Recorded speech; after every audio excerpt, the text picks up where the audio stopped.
pray for the people in Russia as well as the people in Ukraine. There is a big anti-war effort going on in Russia, and it is getting ugly. You can see the things that have been leaked out on the internet on the number of arrests that are happening now from people. If you disagree with the war, you can't say anything. And they will pick you up. That woman that was on television, the national broadcast for the evening news in Russia, the Russian anchor was giving the news, and this other newswoman walked behind her with a sign that said, "Stop listening to the lies. They're lying to you. No war with Russia." And she can't be found today. So pray for those who are standing up and speaking the truth, because I think that will be a lot of people all around the world. Let me ask you a question. Yeah. This is going to show my cowardice of life a little bit here. Yeah. Is it worth it? Is what she did, was that a good decision? Yeah, I think it was. I think I'm supposed to say that it was. And I when I watch it, I say, you know what? That's really brave and a good decision. However, when I think about it, it's like pragmatically for a moment, maybe 1 million people in Russia saw that. It's probably a high number. I don't know. 1 million people saw it. How many minds did she change? I don't know. Maybe a few, right? A few thousand, maybe? I don't think about changing minds. I think about giving people the feeling, oh my gosh, I'm not alone. And there are people in very high places that know. Okay. Can you imagine if that happened on ABC News when they were talking about the Great Reset, and somebody that worked in the newsroom walked behind and said, "Don't listen to them about COVID. Don't listen to them. They're lying to you." That would make a huge impact, at least at the very least on the psyche. It would make you, if you believed in it already, it would make you feel good about it, I think. It might change a few minds too, like maybe have a few people looking into something. There was a story, I think it was the New York Times, one of the mainstream sources, talked about a father-son duo, one father living in Russia, son living in Ukraine. And the son, the war starts, and he's like, "Hey, hadn't heard from my dad. Like, I'm getting bombs are falling all around me, and my dad hasn't even called me to see if I'm okay." So he calls his dad. Is like, "Hey, you know what's going on here? I'm in Ukraine. Like, bombs are falling." It's like, no, that's not happening. His dad in Russia didn't believe his own son, believed the state media, who was telling him that's not happening. They're just going to denazify the region. So it's pretty powerful, and maybe it did change some minds. But on the other hand, she also gave up, or she really sacrificed probably her life. I mean, let's be honest about it. If whatever life she might have ahead of her is either close to destroyed or destroyed. So this is one reason why I want you to start thinking differently about the world. Let me give you an example. A month ago, it was insane to think about that we were going to actually think that maybe somebody would drop a nuke anywhere in the world, right? That's nuts. We all know that's nuts.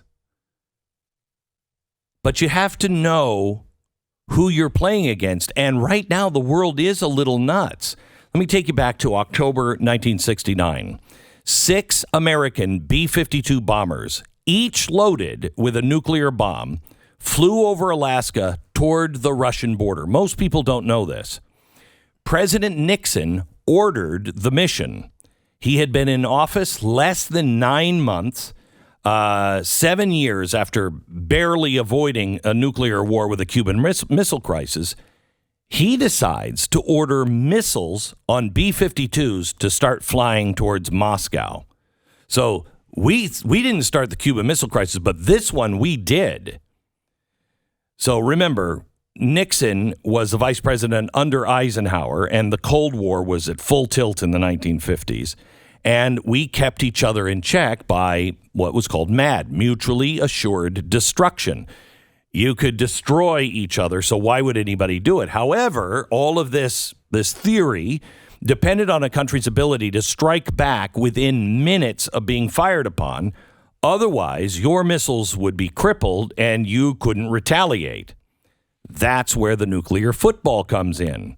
It's the black satchel carried by the military aide wherever the president goes. And it has the launch options, the codes, communication, so we can have a nuclear response instantaneously. Well, one of the reasons Nixon won in 1968 is because he said, I'm going to end the Vietnam War.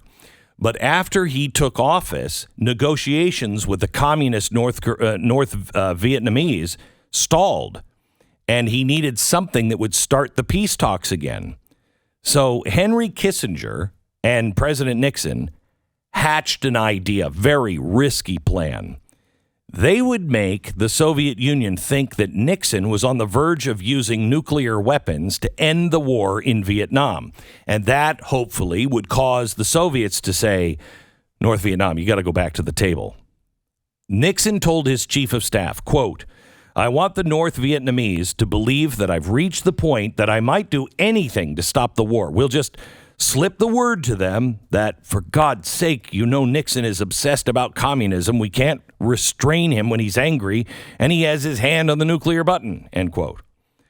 So during the last 2 weeks of 1969, the U.S. Air Force and Navy mobilized nuclear-armed planes and submarines around the world. They wanted enough activity to make the Soviets notice, but not enough to spark a crisis. The nuclear angle made everything really kind of tricky.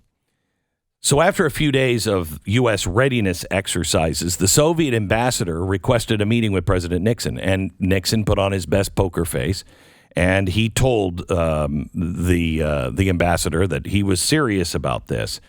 The ambassador reported back to the Kremlin that the Vietnamese crisis was, quote, taking such an emotional coloration that Nixon is unable to control himself, end quote. So you've got planes with nukes flying towards Russia.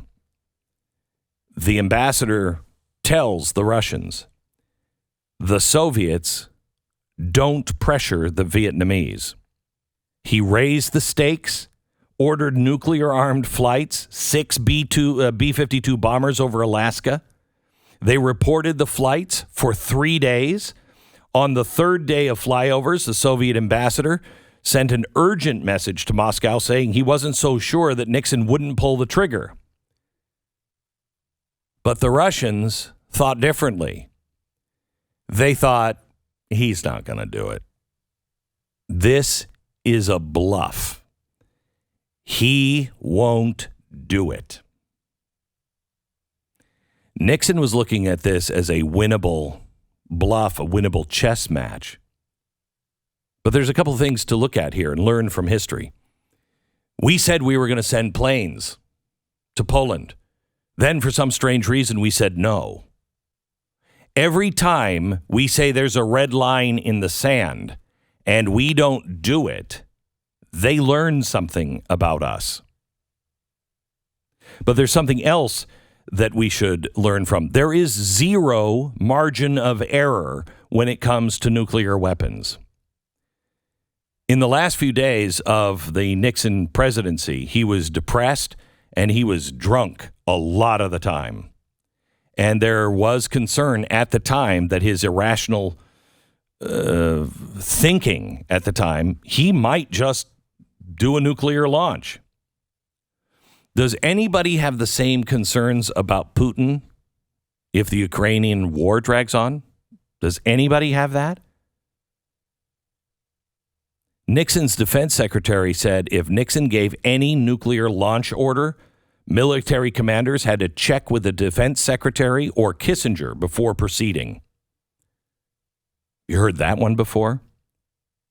The defense secretary wasn't actually allowed to change the protocol like that, but the Nixon White House never had many qualms about bending the rules, especially on this one. It was the morning of August 9th, 1974. Nixon signed his one-sentence resignation order. At 10 a.m. in the morning, he walked out of the White House for the last time. He departed on Marine One. He was still president for another 2 hours. But the nuclear football remained at the White House.